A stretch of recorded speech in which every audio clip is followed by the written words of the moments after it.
E a gente vai seguir falando sobre o marco temporal aprovado ontem na Câmara. E após essa nova derrota, o presidente Lula convocou os ministros Rui Costa, Alexandre Padilha e o líder do governo na Câmara, José Guimarães, para uma reunião de emergência no Palácio da Alvorada nesta quarta-feira.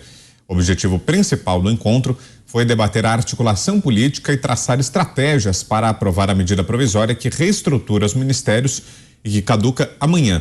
Caso não seja votada ainda nesta quarta-feira, a esplanada dos ministérios voltará a ter 23 pastas e não as atuais 37. Acenando para o Centrão, Lula ainda ligou para o presidente da Câmara, Arthur Lira, e prometeu melhorar a sua relação com o Congresso. De imediato, o presidente liberou 1,7 bilhão de reais em emendas parlamentares. O valor bateu um recorde de maior quantia liberada em um único dia. A gente já comenta. Antes, rapidinho, mais uma passada lá pela nossa enquete. A pergunta que está no ar desde o começo do programa de hoje é a seguinte: você acha que a Câmara deveria rejeitar a MP que aumenta o número de ministérios? Sim ou não? 95,23% sim, 4,77% não. É o placar de momento, até agora 2.220 votos. Você pode continuar participando no site da Jovem Pan, www.jovempan.com.br, e no Twitter, @JovemPanNews. Cláudio Dantas, queremos ouvi-lo também. Dantas, sobre a aprovação ontem do marco temporal na Câmara e essa reação imediata que tivemos, o governo bem preocupado, é isso? Com o sinal vermelho ligado diante dessas derrotas seguidas no Congresso, Dantas?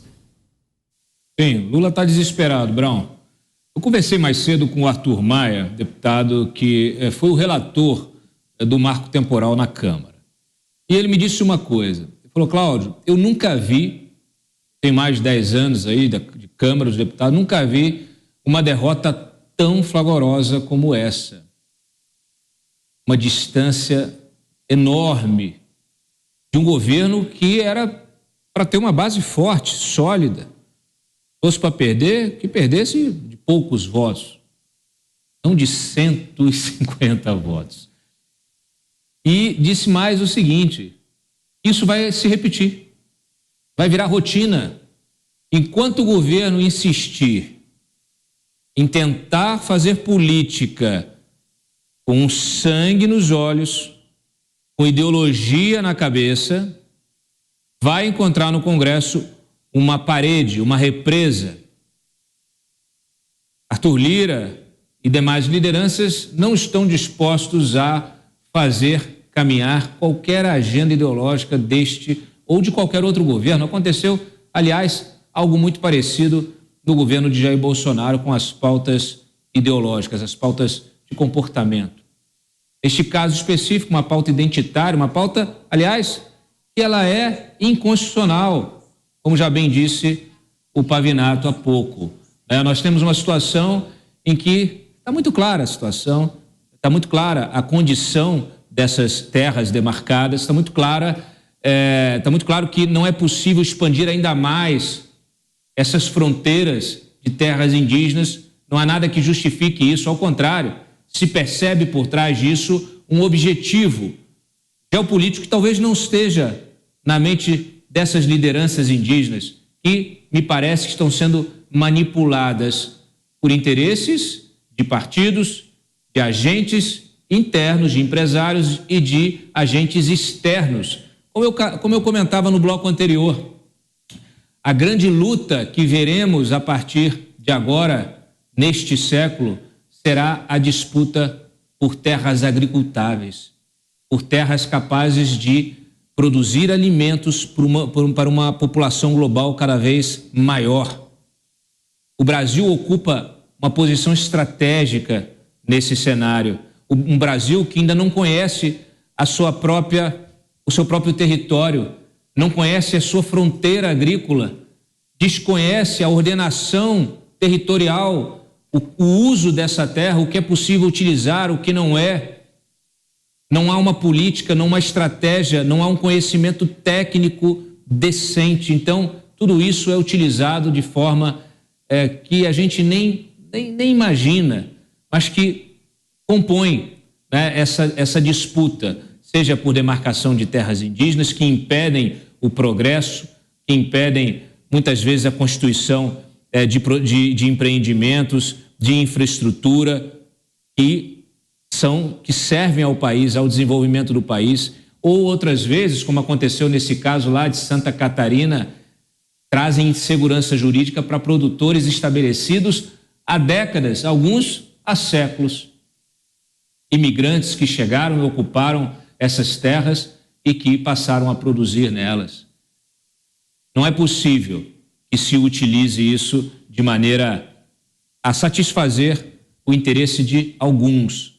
O Congresso já entendeu, já identificou essa pauta ideológica e já mandou o alerta de que nada que tenha essa pauta do governo, de um governo radical, passará. Nada. Então, assim, as alas radicais do PT, do PSOL, do PCdoB, de todos os satélites que estão em torno do Lula, os conselheiros, a Janja, precisam ter muito claro, entender esse recado do Congresso. Enquanto insistirem em fazer um governo radical, o Congresso fará o seu papel de trazer esse governo ao centro, impondo quantas derrotas forem necessárias. Estamos prestes a ver mais uma, com a MP da Esplanada, que pode derrubar, desestruturar, desconfigurar o governo do Lula e os seus 37 ministérios. A derrota é certa. Agora, Mota, aí a reação foi um expediente já utilizado anteriormente, né? Uma reação repetida, o governo apostando na liberação de emendas para tentar melhorar o ambiente, melhorar a articulação com o Congresso Nacional. Será que vai funcionar, Mota?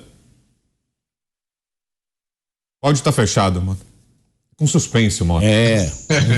Ele tá falando, o Mota tá falando que ele vai na cerimônia de retirada dos letreiros que foram postos. Perdemos essa declaração bombástica, então? Não, eu ia dizer que eu duvido. Acho pouco provável, porque é uma coisa que não funcionou antes, provavelmente vai ter o mesmo resultado agora, e isso é uma estratégia característica do PT, né? É tentar coisas que já se sabe que não dão certo. E eu só quero caracterizar esse episódio, de novo, não como uma derrota do governo. Isso é uma vitória da democracia, é uma vitória da sociedade, uma vitória da liberdade. Eu queria falar também sobre o marco temporal, porque essa é uma questão que tem um potencial explosivo, para o qual muita gente não está prestando atenção. Esse é um assunto que vai muito além da questão de demarcação de reservas indígenas, né? Se o PL 490 for aprovado pelo Congresso, vai ficar determinado que a data, o marco temporal para determinar se uma terra pertence ou não aos indígenas, se os indígenas têm a posse da terra, é a ocupação no dia 5 de outubro de 1988, que foi a data de promulgação da Constituição. Até agora, até pouco tempo, esse era também o entendimento da Corte Suprema. Mas agora a Corte Suprema está de novo julgando essa questão. 2 votos já foram dados nesse julgamento. Um voto a favor da manutenção do marco temporal e o outro contra a manutenção do marco temporal. E aqui entra um detalhe importante. A posse das terras indígenas é dos índios, mas a propriedade das terras é da União, é do governo federal. Se uma terra for declarada como sendo terra indígena, a propriedade daquela terra é transferida para a União.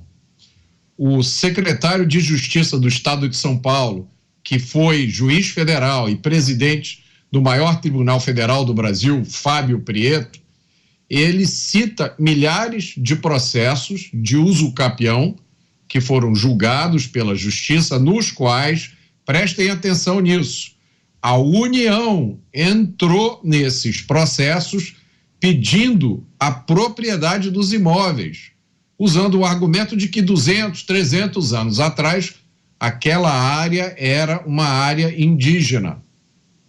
É lógico, 200, 300, 400 anos atrás, quase todo o Brasil era uma área indígena.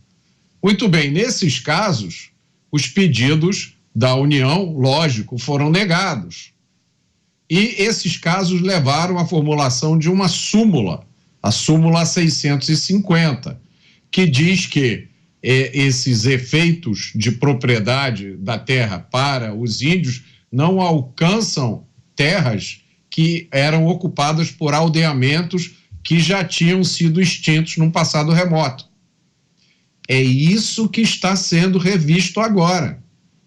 É preciso entender o que está sendo julgado. Se o marco temporal cair, fica aberta a possibilidade da União reivindicar a propriedade de qualquer área, de qualquer casa, de qualquer terreno, de qualquer prédio, inclusive ou principalmente nas áreas urbanas, usando o argumento de que aqui no passado foi uma área indígena. Áreas indígenas no passado remoto estão em todos os lugares. Basta pensar na quantidade de lugares que têm nomes indígenas, justamente porque havia ali, no passado, um aldeamento. É isso que está em jogo nesse caso. Está se abrindo a porta para a flexibilização da propriedade privada. Se o marco temporal cair, ninguém terá mais segurança da sua propriedade. Diga, Pavi. Eu estava pensando aqui, se não for ratificada pelo Congresso, essa criação de ministérios, logo do primeiro dia do governo Lula, eu queria saber o seguinte: o que será de Simone Tebet? Porque acredito vai voltar ao Ministério da Economia. E sob Fernando Haddad estarão as pastas da Tebet e do Alckmin, que já é vice-presidente. Também o da Esther Dweck, que é o Ministério da Gestão, Inovação e Serviços Públicos. Esther Dweck, Simone Tebet vai para casa mais cedo. Simone Tebet se humilhou tanto para ficar num ministério, esvaziada, contrariada, pisoteando seus próprios princípios, que ela vai para casa. Ela corre o risco de ir para casa. Simone Tebet, você vai voltar para o seu Pantanal. Nós temos aqui também uma dúvida: quem é que Lula vai escolher?